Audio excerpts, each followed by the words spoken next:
할렐루야. 서로 샬롬 인사 좀 나누세요. 샬롬 인사 나누시기 바랍니다. 샬롬. 지난주 암송 구절 같이 한번 낭송하겠습니다. 지난주 암송 구절이 뭐였죠? 사도행전 4장 31절이었습니다. 한번 공식에 따라서 낭송하겠습니다. 시작. 사도행전 4장 31절 말씀.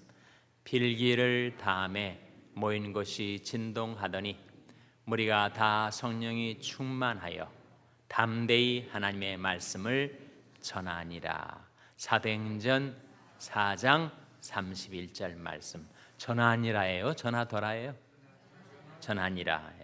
빌기를 다음에예요? 빌기를 마침에예요? 다음에. 여러분 아주 숙제를 잘 해오셨네요. 알쏭달쏭해서 저는 여러 번 찾아봤습니다. 이게 다 한 건가 마친 건가. 자, 함께 다시 한번 낭송하겠습니다. 시작. 사도행전 4장 31절 말씀. 빌기를 다음에 모이는 곳이 진동하더니 무리가 다 성령이 충만하여 담대히 하나님의 말씀을 전하니라. 사도행전 4장 31절 말씀.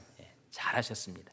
여러분이 잘 해오셨는데 제가 헷갈리는 소리를 해가지고 더 혼란스럽지 않았을지 모르겠습니다. 우리가 암송한 말씀에 보시면 세 가지가 나와요. 빌기를 다음에 뭘 했다는 거죠? 기도죠. 빌기를 다음에 모인 곳이 진동하더니 저희가 다 성령이 충만하여 담대히 하나님의 말씀을 전하니라.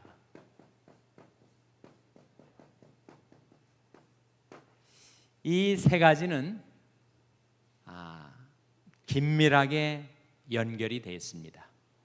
우리는 기도할 때 성령 충만 받고 성령 충만의 결과는 말씀의 전파로 이어집니다. 우리가 정말 성령 충만 받고 싶어요. 성령의 지혜, 성령의 기쁨, 성령의 능력 가운데 살고 싶은데 어떻게 성령 충만을 받는가? 예수님이 너희가 악할지라도 자식에게 좋은 것을 줄 알거든 하물며 너희 천부께서 누구에게 성령을 주시지 않겠느냐? 누구에게? 구하는 자에게, 기도하는 자에게. 하나님은 기도하는 자에게 성령의 충만함을 주십니다. 성령을 가리켜 스가랴 12장 10절에 보면 은총과 간구하는 심령이다.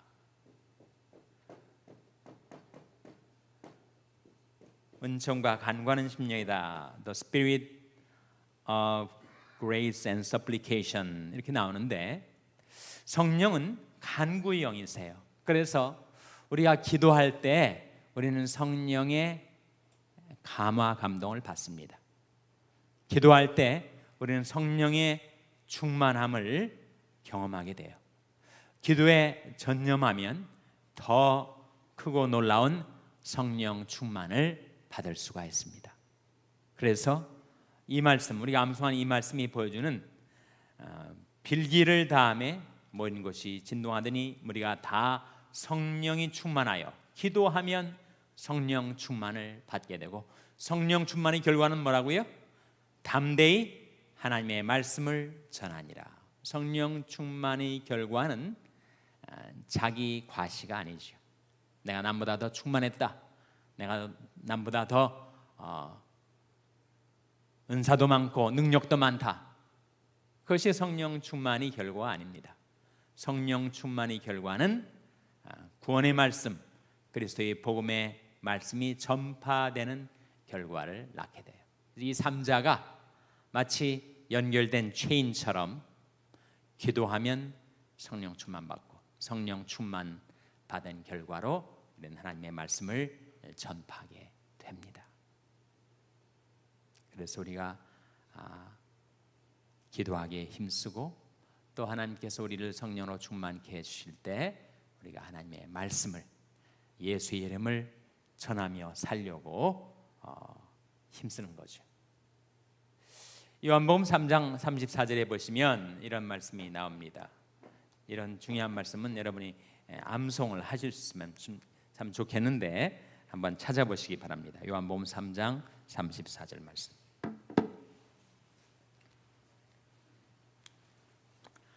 요한복음 3장 34절 말씀 우리 한번 찾아서 같이 읽겠습니다. 신약성경 146면입니다.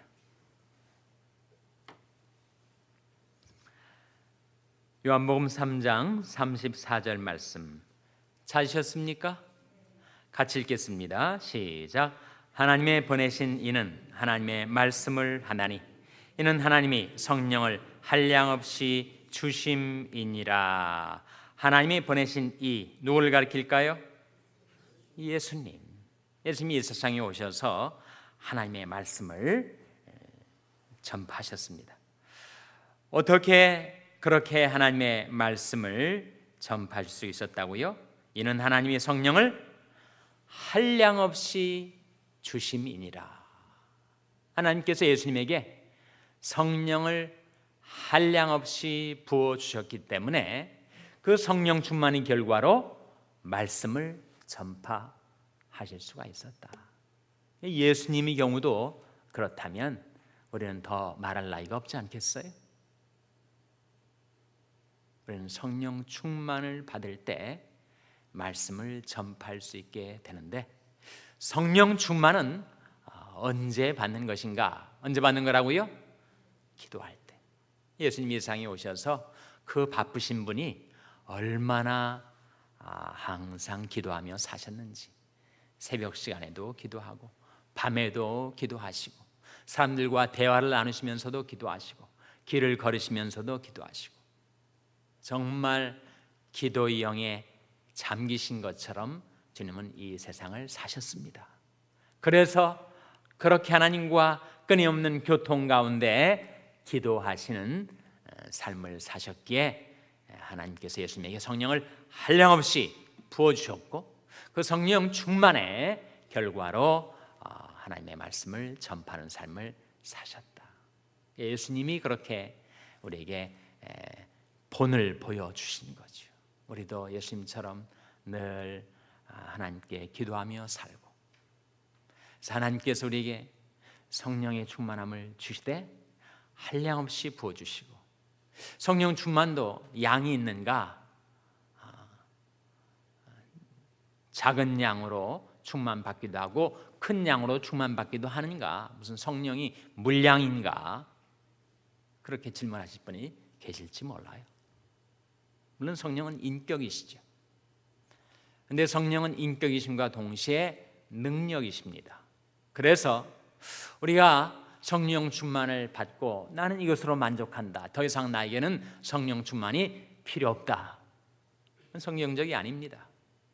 초대교회 성도들은 성령 충만을 받고 또 받고 또 받고, 그때마다 능력이 더 크게 부어진 것이죠.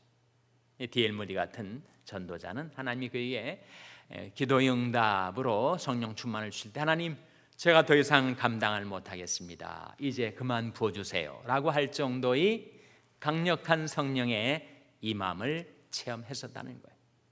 그래서 우리가 기도한 만큼 우리는 성령의 감화 감동을 받고, 우리가 기도에 더 힘쓰고 기도에 더 깊은 자리로 들어가게 되면 우리는 더 큰 성령의 감화 감동, 능력, 충만을 받게 되고, 그것이 우리 영성이 깊어지는 거 아니겠어요? 그렇게 되면 우리가 하나님의 말씀을 전파하게 된다. 우리 입이 열리고 혀가 풀리고 정말 어눌했던 사람이 어떻게 이렇게 능력 있게 예수 그리스도를 증거하고 하나님의 말씀을 가르치는지. 여러분, 제가 여러분 보시기에 어떻습니까? 좀 담대하게 보입니까? 제가 소심한 사람입니다. 그래서 제가 국민학교, 요즘은 초등학교로 합니다만, 국민학교 다닐 때는 너무 수줍고 소심해가지고 어머니들이 이렇게 모여서 얘기를 하면 가까이 못 가고 멀리서 삥 돌아서 이렇게 다녔어요. 그렇게 소심하고 말도 잘 못하고, 지금도 잘 못하지만 그때는 더 말도 잘 못하고, 누가 제 얘기를 하는 것만 같으면 얼굴이 빨개지고 그랬던 사람이었습니다. 근데 요즘 좀 나아지지 않았습니까? 보시기에 여러분이 저를 비웃어도 얼굴이 빨개지지 않고, 여러분에게 은혜가 되는지 모르겠지만 하여튼 말도 계속 하고 유창하게는 못해도 그런 변화가 어떻게 생긴 거예요? 하나님께서 성령으로 제 어눌한 입을 열어주시고 묶여있던 것 같은 혀를 풀어주시고 사람들 얼굴 낯빛, 사람들이 목소리 두려워하지 않고 담대하게 하나님의 말씀을 전할 수 있도록 변화시켜 주신 거예요. 제가 대학에 다닐 때 저희 아버지가 가끔 제 책가방을 들여다보셨어요. 그리고 아주 쯧쯧 한심하다고 참 한탄하시듯이 한심하듯이, 너 어떻게 경제학을 전공한다는 애가 가방 속에 경제학 서적은 하나도 없이 성경책만 딸랑 한 권 가지고 다니느냐? 제가 뭐라고 대답했겠어요? 잊어버렸는데 나중에 아버지가 이렇게 말씀하시더라고요. 제가 그렇게 대답을 하더라는 거예요. 아버지, 이 성경책 속에는 정치, 경제, 사회, 문화, 인간의 모든 삶의 이치와 진리가 다 들어있습니다. 그렇게 대답을 했다는 거예요. 제가 대학 시절에 외모도 변변치 못했지만 버스를 타면 기사 양반한테 가까이 가가지고 기사님, 제가 잠시 한 5분 정도 복음을 전할 테니까 양해해 주십시오. 그렇게 허락을 받고 그 흔들리는 차에 뭐라고 합니까? 이거 하여튼 붙들고 제가 복음을 전파했어요. 노방전도를 한 거죠. 노방전도를 아주 싫어하는 사람도 있습니다. 그리스도인들도 무슨 창피스럽게 촌스럽게 노방전도를 하느냐. 그렇지만 그때 그런 복음의 열정이 있었기 때문에 제가 예수 그리스도의 이름을 전하고 복음을 전파하고, 그러다 보니까 정말 혀가 풀렸던 것 같아요. 사람들 앞에 공적인 자리에 서기도 무서워하고 또 말도 잘 못하고 그랬던 제가 복음을 전하다 보니까 그렇게 하나님의 말씀을 잘 전하고 가르칠 수 있도록 변화시켜 주셨습니다. 그러나 여전히 부족하죠. 여전히 저는 새롭게 성령 충만을 간구합니다. 우리가 새벽기도 나오신 분들은 아시겠지만 매일마다 빠뜨리지 않고 우리가 함께 기도하는 기도 제목 중에 하나가 바로 하나님, 우리에게, 우리 자녀들에게, 우리 교회에 성령의 충만을 주시옵소서 늘 기도합니다. 내가 전에 성령 충만 받은 것으로 만족할 수가 없습니다. 흘러간 물로는 물레방아를 돌릴 수가 없기 때문에 우리 인생의 물레방아, 신앙의 물레방아를 계속 돌리려면 새로운 물을 받아야 되는데 새롭게 성령 충만을 받아야 하고, 성령 충만을 받는 길은 바로 하나님 앞에 기도하는 길이요, 성령 충만을 받으면 그 결과로 말씀을 전파하게 되고 우리가 변화되게 된다 하는 거죠. 자, 오늘 공과 들어가도록 하겠습니다. 오늘은 여러분 몇 과죠? 몇 페이지입니까? 10과입니까? 65페이지라고 합니다. 65페이지 10과 한번 보세요. 60페이지 10과.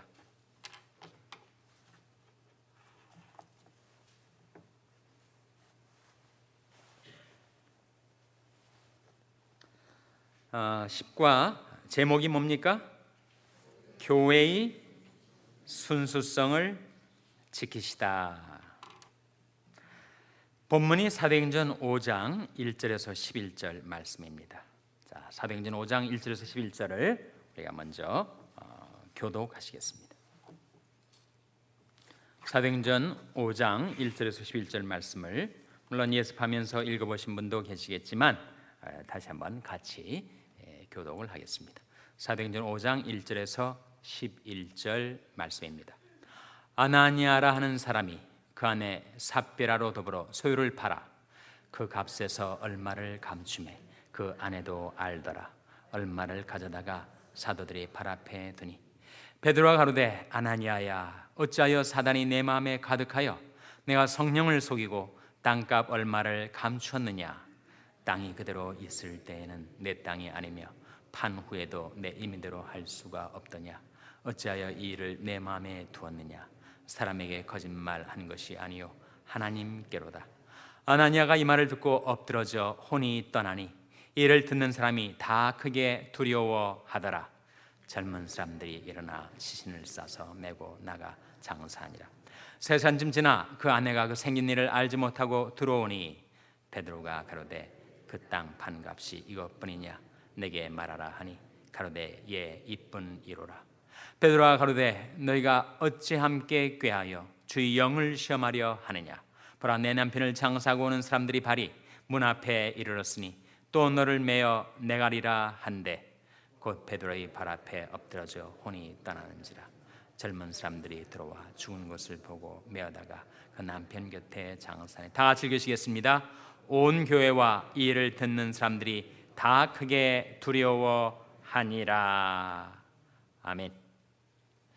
자, 사도행전 5장에는 초대 예루살렘 교회에서 일어났었던 한 무서운 사건이 기록이 되어 있습니다. 교인 중에 두 사람이 즉사하여 죽어나간 사건을 보여주고 있어요. 이 사건이 우리에게 무엇을 가르쳐 주려 하는 것일까요? 이 말씀 속에 들어있는 메시지를 우리가 함께 찾아보도록 하겠습니다. 부부의 이름이 나오죠. 누구와 누구라고요? 아나니아와 삽비라. 아나니아와 삽비라가 교인인데 지금 무엇 때문에 이렇게 무서운 일을 당하였는가? 그 이유가 1절 2절에 나옵니다. 아나니아라 하는 사람이 그 아내 삽비라로 더불어 소유를 팔아 그 값에서 얼마를 감추매 그 아내도 알더라. 얼마를 가져다가 사도들이 발 앞에 두니 베드로가 가로되 아나니아야 어찌하여 사단이 내 마음에 가득하여 내가 성령을 속이고 땅값 얼마를 감추었느냐. 땅이 그대로 있을 때에는 내 땅이 아니며 판 후에도 내 임의로 할 수가 없더냐. 어찌하여 이를 내 마음에 두었느냐. 사람에게 거짓말한 것이 아니요 하나님께로다. 아나니아와 삽비라의 문제, 그것은 바로 거짓말이었습니다. 무슨 거짓말을 했는가? 자기 땅을 팔아서 그 일부분을 감추고 그리고 온 땅값을 다 헌금하는 것처럼 가장하였다. 속였다. 왜 그랬을까? 그렇게 안 해도 될 텐데. 지금 베드로도 그렇게 말하고 있지 않습니까? 지금 땅이 그대로 있을 때는 내 땅이 아니냐. 또 판 후에도 내가 임의로 할 수가 없더냐. 그런데 왜 어찌하여 일부를 바치면서 전부를 바치는 것처럼 그렇게 가장하고 속이느냐. 그것은 사람을 속이는 것이 아니라 하나님을 속이는 처사로다. 그 말을 하는 순간 아나니아의 혼이 떠나갑니다. 그리고 몇 시간 후에 그 아내가 들어와요. 몇 시간이라고요? 3시간 후에. 자기 남편이 죽어 나간 것을 모르고 삽비라가 들어왔다가 똑같은 거짓말을 하였을 때 베드로가 이것은 주의 영을 시험하는 것이다. 그런 말을 합니다. 9절에 보시면 베드로가 가로되 너희가 어찌 함께 꾀하여 주의 영을 시험하려 하느냐. 보라 내 남편을 장사하고 오는 사람들이 발이 문 앞에 이르렀으니 또 너를 메어 내가리라 한대. 베드로가 이 부부를 향하여 물리력을 가한 것이 아니었습니다. 다만 그들의 죄악을 지적하고 책망했을 뿐인데, 갑자기 멀쩡하던 두 사람의 혼이 떠나가자 영혼 없는 몸은 죽게 되는 것이죠. 결국 그 부부가 죽고 마는 무서운 사건이 초대교회에 벌어지게 되는 것입니다. 이게 주영을 시험하다, 시험이란 말이 나왔는데 정말 이 아나니아와 삽비라 부부가 무서운 시험에 든 것이었습니다.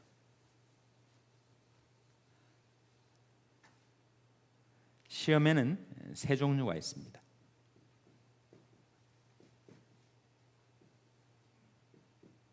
테스트가 있고, 트라이얼, 시련이라고 번역할 수 있겠죠. 그리고 temptation, 유혹이라고 번역을 하죠. 하나님은 아무도 시험치 않으신다.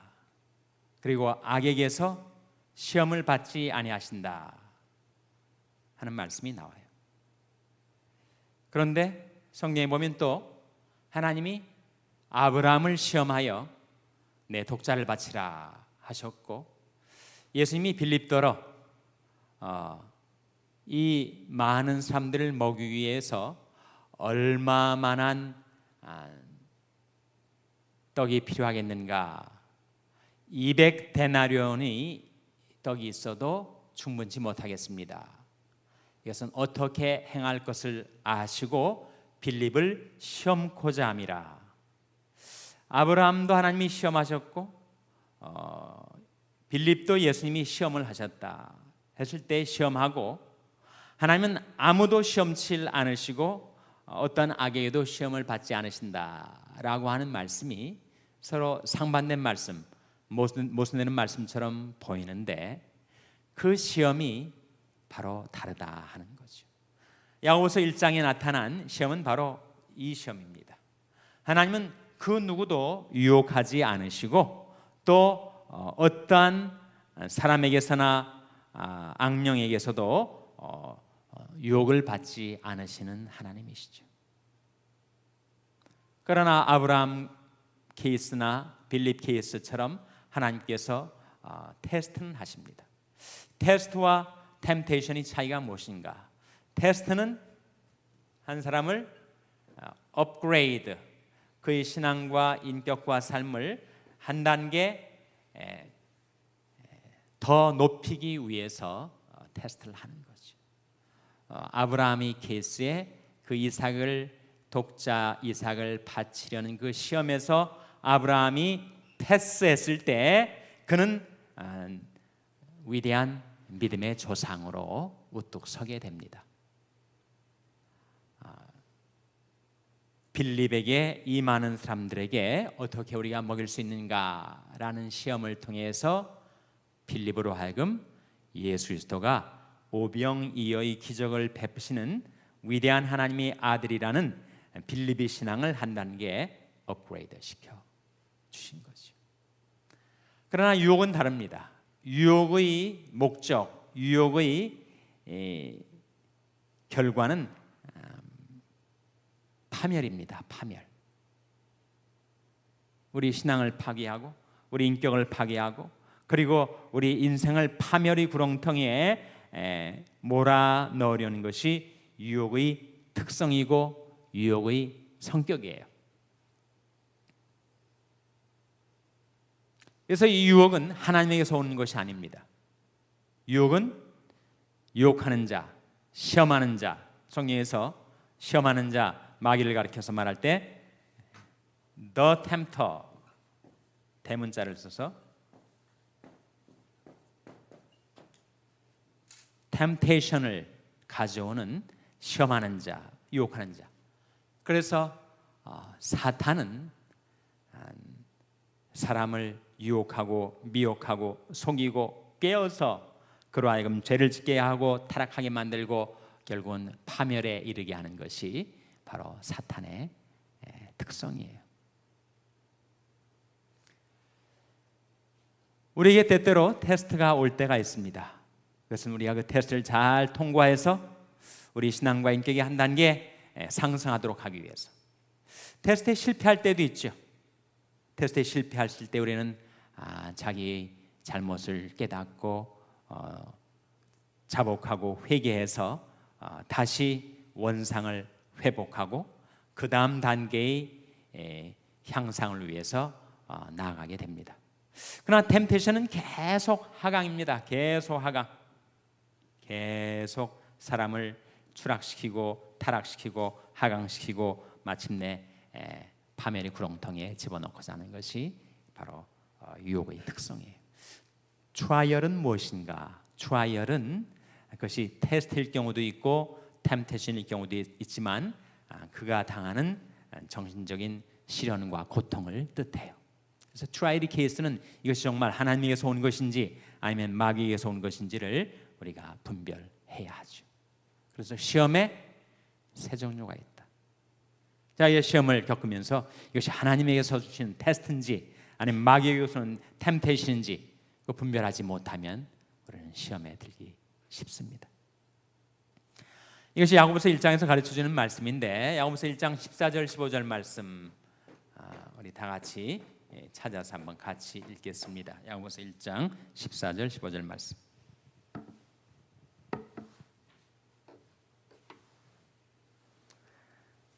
야고보서 1장 14절 15절 말씀은 신약 성경 370면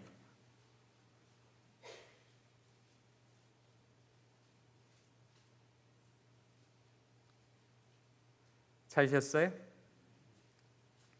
신약 성경 370면 야고보서 1장 14절 15절 말씀 같이 읽겠습니다. 시작. 오직 각 사람이 시험을 받는 것은 자기 욕심에 끌려 미혹됨이니 욕심이 잉태한즉 죄를 낳고 죄가 장사한즉 사망을 낳느니라. 이때 시험은 테스트일까요? 템테이션일까요? 네? 템테이션이죠. 오직 각 사람이 시험을 받는 것은 즉 유혹을 받는 것은 자기 욕심에 끌려 미혹되기 때문이다. 욕심이 잉태한즉 죄를 낳고 죄가 장사한즉 사망을 낳느니라. 바로 아나니아와 삽비라 이 케이스가 바로 그러했습니다. 이 부부가 왜 시험을 받았는가? 자기 욕심에 끌려 미혹되는 거예요. 무슨 욕심인가? 무력이었겠죠.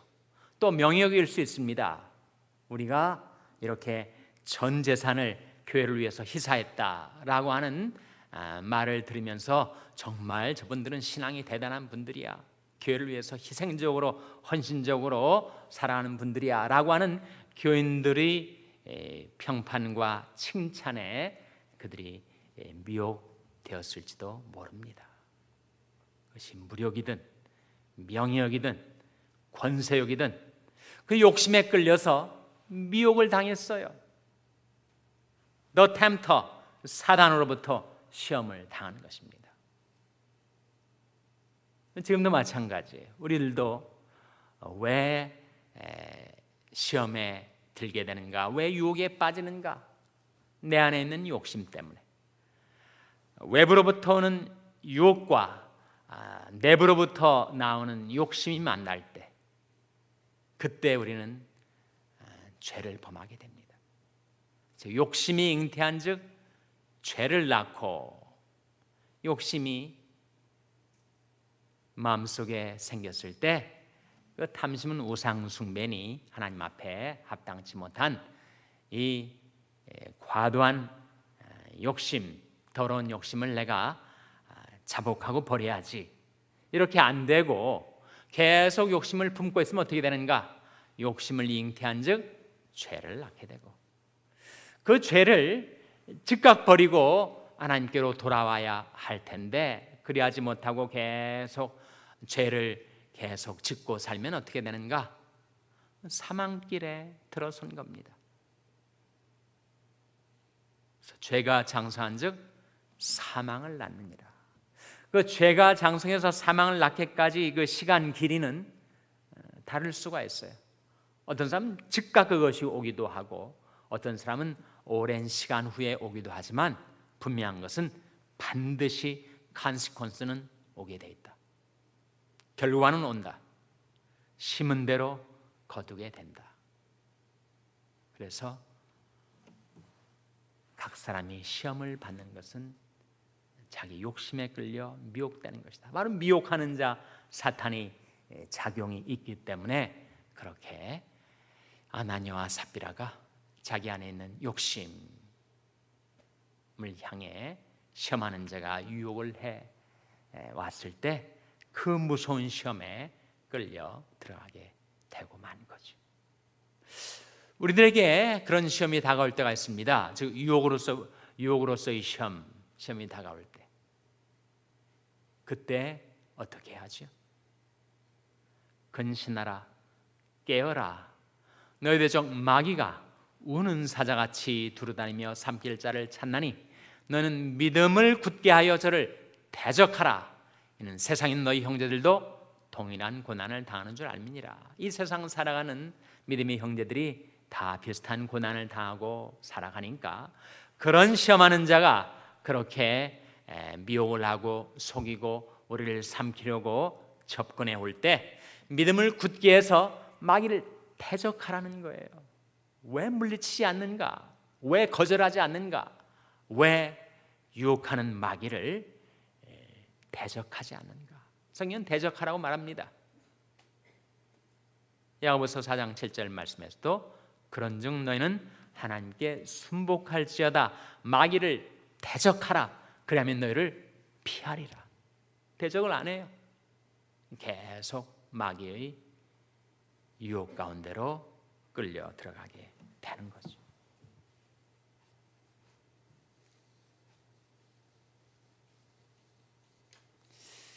제 그림을 여러분이 별로 안 좋아하시고 또 비웃고 그러시지만 저는 또 계속 그립니다. 제가 여러분을 무서워하지 않기 때문에.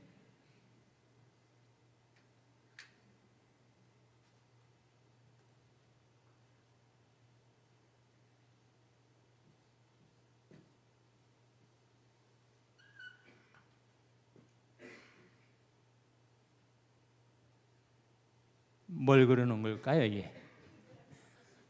뭐 같습니까? 저도 그리고 나니까 정말 웃기네요. 정말 비웃지 않을 수가 없습니다. 제가 지금 보여드리려고 하는 것이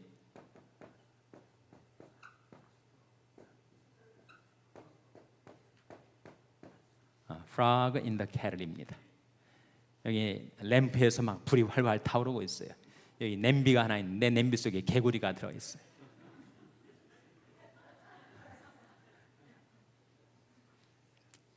들으시니까 그런 것 같죠? 불이 가해지기 전에 차가운 물 속에 개구리가 신나서 거기에 있었어요. 그런데 한꺼번에 이 가열을 시키지 않고 천천히 불을 이렇게 온도를 올리기 시작했어요.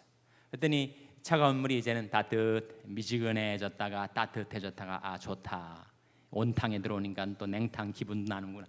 좋아하던 개구리가 계속 천천히 온도를 높이며 가열을 하니까 자기가 거기에서 삶아 죽게 되는 것을 모르고 그냥 거기에 가만히 있고 튀어나오질 못한다는 거예요.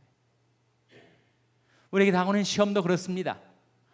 죄악이 무서운 그 몰골을 우리에게 한꺼번에 드러내지 않고 처음에 죄악의 천병을 보내고 아주 사소한 것처럼 이 정도는 다 누구나 하고 사는 것이야 라고 하나 둘 받아들이면서 점점 그 시험의 불이 더 강도를 더해 가는데 그것도 모르고 냄비 속에서 개구리가 삶아 죽임을 당하듯이 우리에게 그런 유혹이 오고 있을 때, 그때 영적으로 이상하다, 이것은 아닌데 라고 감지되는 순간 근신하라, 깨어라, 믿음을 굳게 하여 대적하라.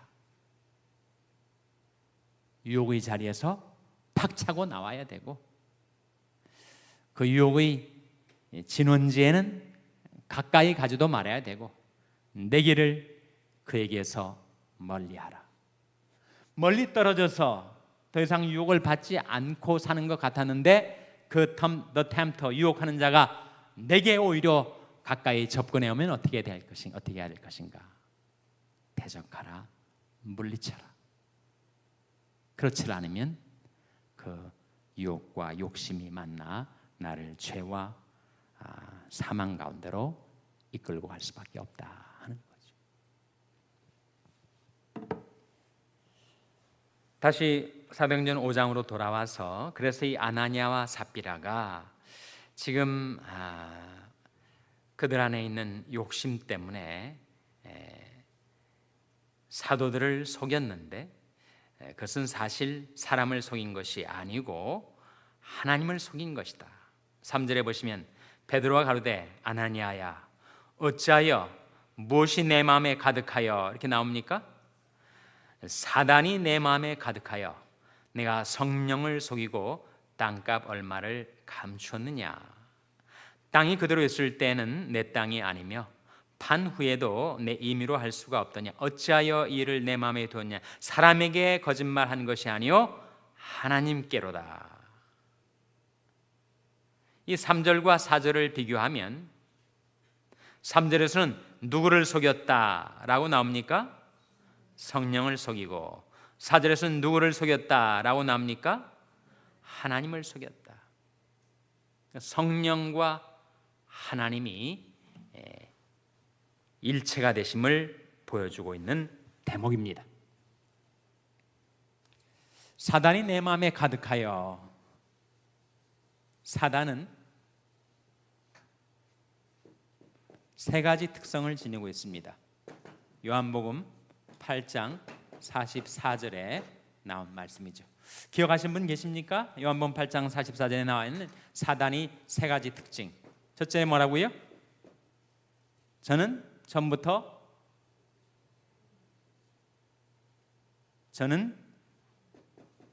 욕심의 화신이요 처음부터 살인한 자요, 셋째로 거짓의 압이다. 세 가지. 예수님께서 사탄의 정체를 드러내셨는데, 사탄은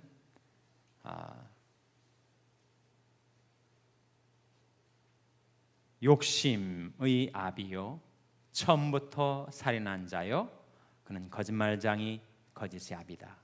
그래서 사탄이 사람들을 시험할 때도 내 안에 욕심을 충동질합니다. 그리고 왜 그렇게 사람들이 싫어지고 미워지는지, 그리고 시기, 질투, 미움, 증오의 감정을 내 안에 집어넣어요. 그리고 사탄은 행하는 것이 다 거짓이고 속임수입니다. 그래서 사단 자체가 지금도 사람들을 시험할 때 이러한 방법을 사용하고 있고, 내가 사단을 물리치지 않고 대적하지 않으면 내 안에 있는 죄성이 이런 것들을 그대로 내 속에서 불러일으키게 됩니다. 내가 과도한 무력에 사로잡혀 있지는 않는가?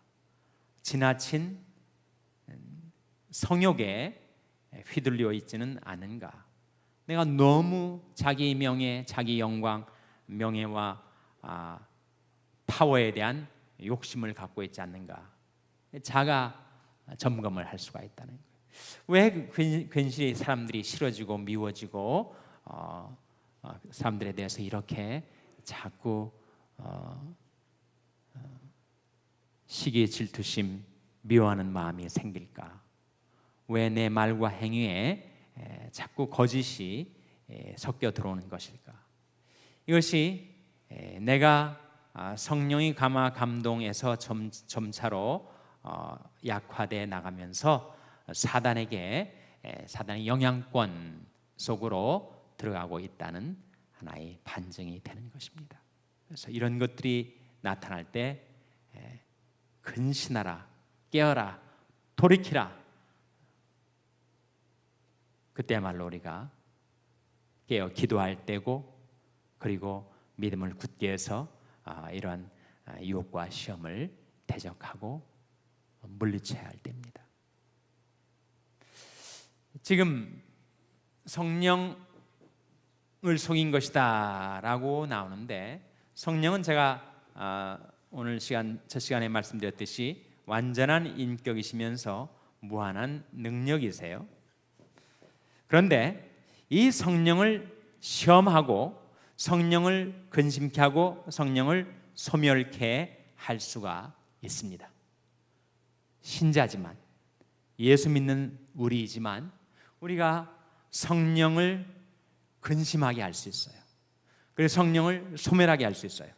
이 두 가지 말씀인데, 에베소서 4장 30절에는 성령을 근심케 말라 이렇게 말씀했고, 데살로니가전서 5장 19절에서는 성령을 소멸치 말라 이렇게 나오거든요. 근심과 소멸, 근심은 뭐고 소멸은 뭐죠? 근심은 성령의 인격성과 연관이 됩니다. 인격을 근심케 하는 거 아니에요? 인격을. 성령을 근심케 말라라는 그 말씀 속에 바로 성령은 인격이심을 보여주고 있지 않습니까? 반면에 성령을 소멸치 말라, 소멸이라는 단어를 제가 영어 여러 버전을 다 찾아봤더니 전부 quench라고 나와요. Do not quench the Holy Spirit. quench가 뭐죠? quench는 지금 불이 활활 타오르는데 소화전을 뿌려가지고 불을 확 꺼뜨리는 거, 그게 바로 quench입니다. 그러니까 성령을 소멸치 말라, do not quench the Holy Spirit이라고 했을 때 그 뜻은 지금 성령의 불이 내 안에서 활활 타오르려고 할 때 그 성령의 불길을 확 꺼버리는 행위, 성령의 능력을 제한하는 행위가 바로 성령을 소멸하는 거죠. 성령과 관련하여 하나님께서 우리에게 두 가지 금령을 주셨는데, 첫째는 성령을 근심케 말라, 다른 하나는 성령을 소멸치 말라. 근심 말라는 것은 성령의 인격을 보여주는 말씀이고, 소멸치 말라는 것은 바로 성령의 능력을 보여주는 말씀입니다. 무엇이 우리 안에 와 계신 성령을 근심케 하는 걸까요? 성령을 근심케 하는 것 5가지.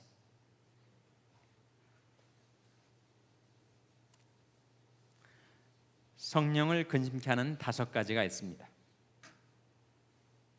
첫째로 거짓입니다. 둘째로 분노입니다. 셋째로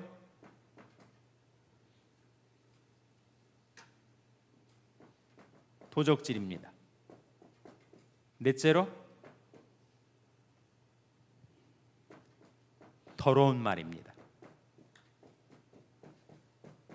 5번째로 악의와 악독입니다. 이것이 성령을 근심케 하는 거예요. 성령을 근심케 하는 5가지, 어디에서 이것을 우리가 발견할 수 있는가? 에베소서 4장 26절에서 30절까지 나와 있는 말씀에 한번 보시기 바랍니다. 에베소서 4장 26절에서 3절까지 말씀을 우리 한번 찾아서 같이 읽겠습니다.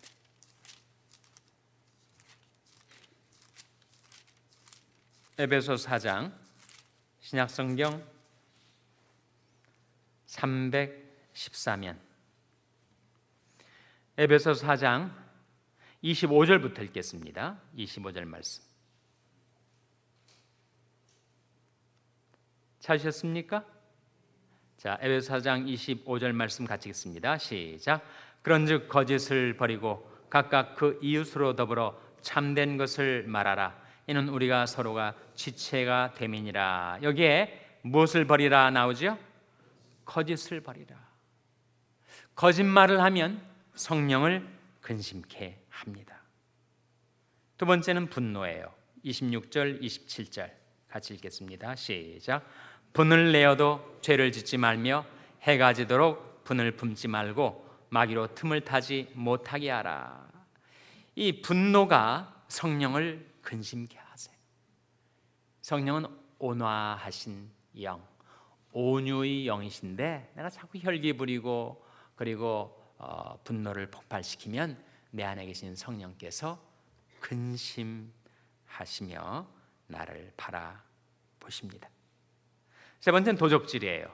28절 말씀 같이 읽습니다. 시작. 도적질하는 자는 다시 도적질하지 말고 돌이켜 빈궁한 자에게 구제할 것이 있기 위하여 제 손으로 수고하여 선한 일을 하라. 이 도적질을 하면 성령께서 근심하십니다. 네 번째는 더러운 말입니다. 29절 말씀 시작. 무릇 더러운 말은 너희 입 밖에도 내지 말고 오직 덕을 세우는데 소용되는 대로 선한 말을 하여 듣는 자들에게 은혜를 끼치게 하라. 더러운 말. 성령은 거룩하신 영이신데 내가 자꾸 더러운 말을 하고 욕을 하고 저주하고 그러면 성령께서 탄식하십니다. 근심하세요. 그리고 다섯 번째는 악독과 악입니다. 악의와 악독이죠. 31절 말씀 같이 읽겠습니다. 31절 말씀 시작. 너희는 모든 악독과 노함과 분냄과 떠드는 것과 해방하는 것을 모든 악의와 함께 버리고. 성령은 선하신 하나님의 영이신데 내가 자꾸 악한 마음, 악독한 마음, 또 악의를 가지고 그것을 내뱉지 않고 버리지 않고 자백하지 않고 살아가면 성령께서 근심케 된다. 이 다섯 가지가 성령을 근심케 하는 것이다. 어떻게 알 수 있습니까? 30절에 나오잖아요. 이 문맥에서 30절 말씀을 한번 같이 읽겠습니다. 에베소서 4장 30절 말씀 시작. 하나님의 성령을 근심하게 하지 말라. 건에서 너희가 구속의 날까지 인치심을 받았느니라. 그래서 이 문맥 컨텍스트에서 무엇이 성령을 근심케 하는가를 우리가 발견하게 되는데 다섯 가지라는 거예요. 거짓, 분노, 도적질, 더러운 말, 악독과 악의, 이런 것들이 성령을 근심케 하는. 그래서 우리 안에 와 계신 성령은 정말 나를 사랑하시고 나를 위하시고 나를 돌보시고 나를 인도하시고 나를 위로하시는 선하신 하나님의 영인데 내가 이런 다섯 가지를 저지르고 살아가면 내 안에 계신 성령께서 근심하시고 탄식하십니다. 난 내가 이것을 버리고 돌이켜서 변화된 삶을 살면 내 안에 계신 성령께서 기뻐하시고 내 안에 더 충만하게 역사하시게 됩니다. 아시겠죠? 다음 주 암송 구절이 그래서 바로 에베소 4장 30절 말씀입니다. 그러므로 하나님의 성령을 근심하게 하지 말라.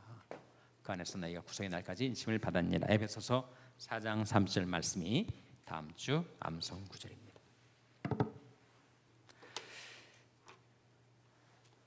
여러분 가지고 계신 교재 한 두 문제 정도만 우리 한번 같이 보도록 하겠습니다. 67페이지 한번 보세요. 67페이지. 교재 67페이지. 3번 질문 한번 보시기 바랍니다. 67페이지 3번 질문. 초대교회 공동체가 갖는 특징 중 하나는 자발적으로 자신의 재산을 교회에 드렸다는 점이다. 소유를 판 값 전부를 드리든지 아니면 일부만 드리든지 전적으로 본인이 자유의사에 달려 있었다. 아나니아의 경우 차라리 가만히 있는 것이 나았을 것이다. 헌금을 드린 것이 오히려 화를 불러일으킨 어리석은 일이 되었기 때문이다.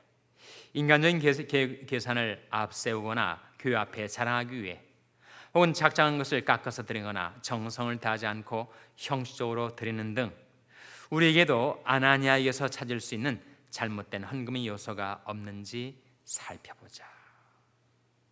억지로 하지 말고 또 인색함으로 하지도 말고 하나님은 즐겨내시는 자를 사랑하신다. 하나님 cheerful giver를 사랑하신다 하는 말씀을 우리가 기억하게 됩니다. 다음 69페이지에 좀 빨간 7번 밑에 빨간 글씨로 되어 있는 것, 이 아나니아와 삽비라 사건이 초대교회에서 갖고 있는 그 영적인 의미를 잘 설명해 주는 말이니까 한번 같이 보시기 바랍니다. 일반적으로 교회 밖에서 오는 시험은 오히려 교회를 하나 되게 하고 더 강하게 만든다. 그러나 교회 안에서 일어나는 시험은 교인들로 하여금 범죄하게 만들고 교회를 분열시키고 나중에는 아무 일도 할 수 없는 무기력한 집단으로 바꿔 놓는다. 만일 아나니아 부부가 징계를 당하지 않았다면 제2, 제3의 아나니아가 수없이 나왔을 것이다. 재물욕을 충동질하면 그 시험에 걸려들지 않은 사람이 몇이나 되겠는가? 결국 예루살렘 교회는 예수의 복음을 증가할 능력을 빼앗겨 버리고 마귀의 놀이터가 되었을 것이 틀림없다. 이렇게 되면 성령이 임하시고 처음 등장한 예루살렘 교회가 사단 앞에 무릎 꿇는 것과 다름없다. 따라서 이 사건은 개인에 대한 어떤 심판이라기보다는 교회를 시험하는 사단의 역사에 대한 하나님의 단호한 심판이라고 볼 수 있다. 그리고 이것이 하나님께서 왜 그토록 무섭게 아나니아 부부를 다루셨는가에 대한 대답이라고 할 수 있다. 이것 한 가지 꼭 마음에 담아둬야 할 것이 있다. 성령은 그때나 지금이나 대단히 민감하시다는 사실이다. 우리가 예수를 믿고 나서 범하기 쉬운 죄 중 하나가 성령의 뜻을 자주 소멸하는 것이다. 성령이 나에게 지금 말씀하시는 것을 깨닫는 즉시 순종해야 한다. 이런저런 핑계로 자꾸 미루어서는 안 된다.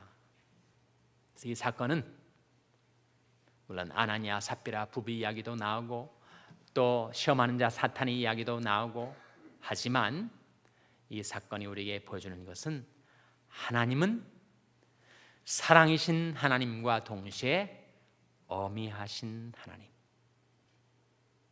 하나님 인자하신 아버지이심과 동시에 공의로운 심판주신 하나님. 우리는 결코 하나님을 경홀히 여길 수 없습니다. 만홀히 여길 수가 없어요. 그래서 그 하나님을 경외하고 그 하나님을 신뢰하고 그 하나님께 순종하는 삶을 살아갈 때 그의 진정한 평강과 소망이 있음을 이 사건이 보여주고 있는 거죠. 혹시 질문 있습니까? 오늘 우리 함께 공부한 내용에 대해서 질문 있어요? 질문? 없으십니까? 예. 최인영 집사님 질문 없으시죠? 예, 없으시대. 예. 최인영 집사님 없으시다니까. 예. 제가 앞으로 우리 가을 남은 시간에 우리 금요성경 공부 일정을 좀 잠깐 여러분에게 안내 말씀드리도록 하겠습니다. 오늘이 며칠이죠? 오늘이 11월 16일.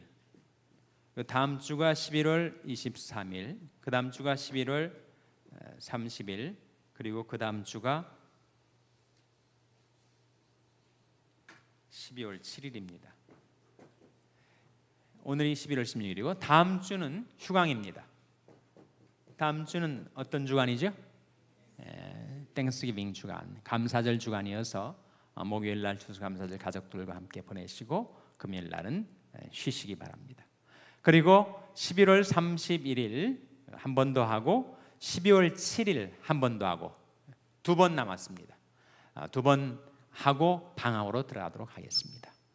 11월 30일과 11월 7일까지 제가 12월 14일도 생각을 했습니다만 좀 당겼어요. 그래서 12월 7일이 종강입니다. 종강이니까 뭐가 있겠어요? 종강 파티가 있죠. 파티. 그래서 여러분 12월 7일까지 잘 참석하셔서 유종의 미를 거두시기를 바랍니다. 겨울방학 들어갔다가 신년에 재개되도록 하겠습니다. 그 일정도 주의에 말씀드리도록 하겠습니다. 기도하시겠습니다. 아버지 하나님, 하나님은 사랑의 하나님이시여 또한 공의의 하나님이시고 하나님 인자하신 아버지이시며 동시에 어미하신 아버지이심을 저희들이 늘 기억하고 저희들이 하나님 앞에서 늘 저희들 내부의 욕망과 외부의 유혹 가운데 흔들리며 시험에 들지 않도록 늘 깨어 기도하게 하시고 기도하는 가운데 성령 충만 받게 해주시고 성령의 능력으로 마귀를 물리치며 승리하는 삶을 살아갈 수 있도록 하나님 저희들을 붙들어 주시고 지켜주시고 도와주시옵소서. 모든 것 하나님께 의탁드리옵고 예수님의 이름으로 기도하옵나이다. 아멘.